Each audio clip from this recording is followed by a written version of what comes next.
Assalamualaikum warahmatullahi taala wabarakatuh. Alhamdulillahirabbil alamin wassalatu wassalamu ala asyrafil mursalin wa ala alihi washabihi ajma'in. Rabbi shrah li sadri wa yassir li amri wa hlul 'uqdatam min lisani yafqahu qawli. Alhamdulillah. Uh, kita bertemu lagi kita pada pelajaran sirah kita, sambungan pada tajuk yang lepas, iaitu selepas berhijrah ke Habasyah. Umat Islam berhijrah ke Madinah. Berapa kali berhijrah ke Habasyah? 2 kali. Selepas 2 kali berhijrah ke Habasyah, maka berlakulah penghijrahan ke Madinah.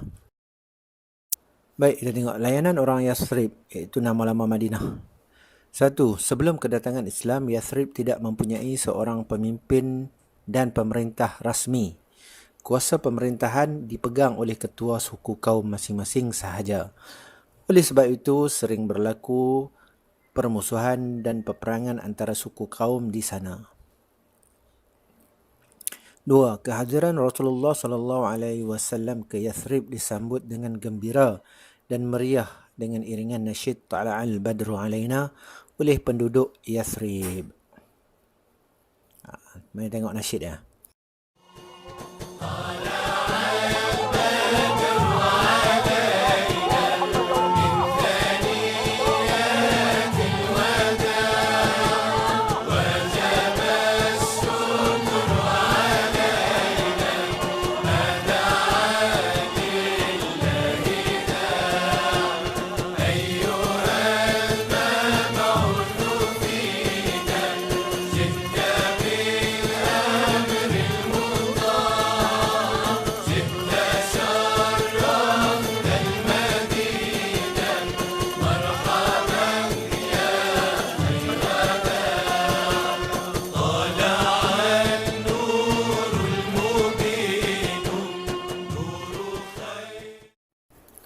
Sebab-sebab hijrah Rasulullah SAW.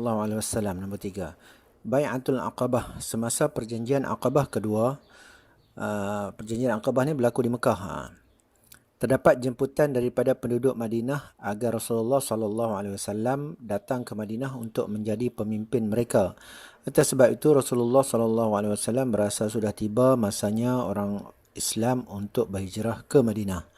Bai'ah Al-Aqabah berlaku ketika Nabi berdakwah masa di Mekah.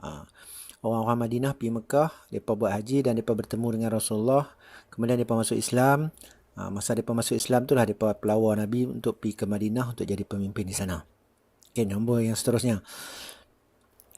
Penindasan dan penyiksaan terhadap orang Islam semakin hebat. Orang Islam dipulaukan dari segi sosial, ekonomi dan politik. Okey, muka surat 17. Rancangan pembunuhan ke atas Rasulullah SAW.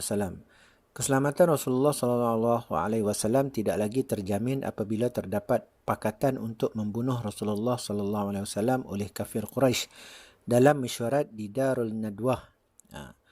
Kemudian wahyu daripada Allah Subhanahu Wa Taala. Allah Subhanahu Wa Taala memberi keizinan kepada Rasulullah SAW untuk berhijrah dalam surah Al-Anfal ayat 30.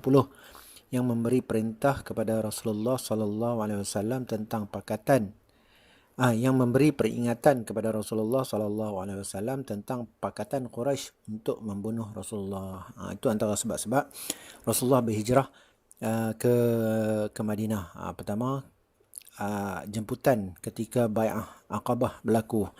Masa ada Rasulullah berdakwah, orang Madinah pergi jumpa Rasulullah dan masuk Islam, mereka jemput Rasulullah jadi pemimpin di sana. So Rasulullah pergi Madinah, tapi masa tu Rasulullah masih belum pergi ke Madinah lagi. Masih belum berhijrah lagi. Kemudian sebab yang kedua, berlaku penindasan terhadap orang Islam, semakin teruk lah. Kemudian orang Islam dipulaukan, ekonomi mereka meniaga orang Arab kafir Quraisy pulau. Siapa beli dekat orang Islam akan dikenakan hukuman. Macam itulah. Jadi orang Islam kalau meniaga, orang tak beli masa tu. Itu sebab mereka pindah ke Madinah. Kemudian rancangan pembunuhan ke atas Rasulullah. Rasulullah hijrah sebab ada rancangan untuk membunuh Rasulullah. Ketika peristiwa hijrah, kan Rasulullah berhijrah, tempat tidur dia, siapa tidur? Sayyidina Ali tidur, ganti. Sebab orang kafir Quraisy nak bunuh dia. Kemudian Allah Ta'ala pun memberi kebenaran untuk Rasulullah berhijrah. Okey, seterusnya peristiwa sebelum hijrah. Apa yang berlaku? Tentangan terhadap Islam semakin hebat. Pihak Quraisy melakukan pelbagai usaha untuk menghalang dakwah Rasulullah sallallahu alaihi wasallam. Antara usaha itu ialah menawarkan pangkat, harta dan wanita kepada Rasulullah sallallahu alaihi wasallam. Orang kafir Quraisy menawarkan, kalau Rasulullah nak pangkat, depa bagi pangkat, nak harta, depa bagi harta, nak perempuan, depa bagi perempuan. Janji jangan berdakwah, janji jangan sebarkan Islam ya.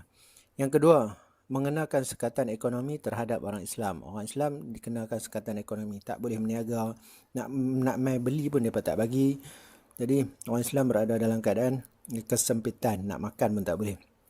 Dan yang ketiga, perancangan membunuh Rasulullah. Itu peristiwa sebelum hijrah. Kemudian perjanjian Aqabah yang pertama. Pada musim haji tahun ke-11 kenabian, tahun ke-11 kenabian, Nabi belum pergi Mekah, pergi berhijrah lagi.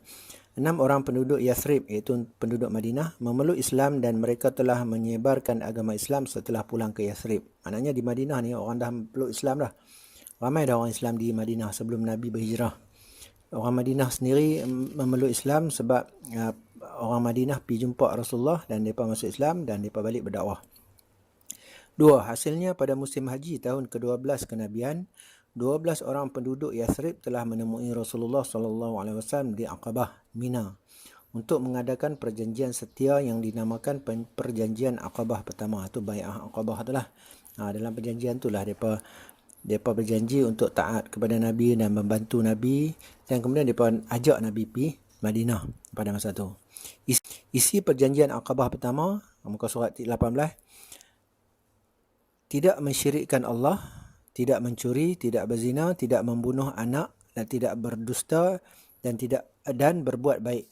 Yang ni berbuat baiklah. Itu antara 6 perjanjian Aqabah yang pertama. Kemudian perjanjian Aqabah yang kedua. InsyaAllah kita akan sambung pada perjanjian Aqabah yang kedua pada minggu depan insyaAllah. Okey, setakat itu untuk hari ini. Assalamualaikum warahmatullahi taala wabarakatuh.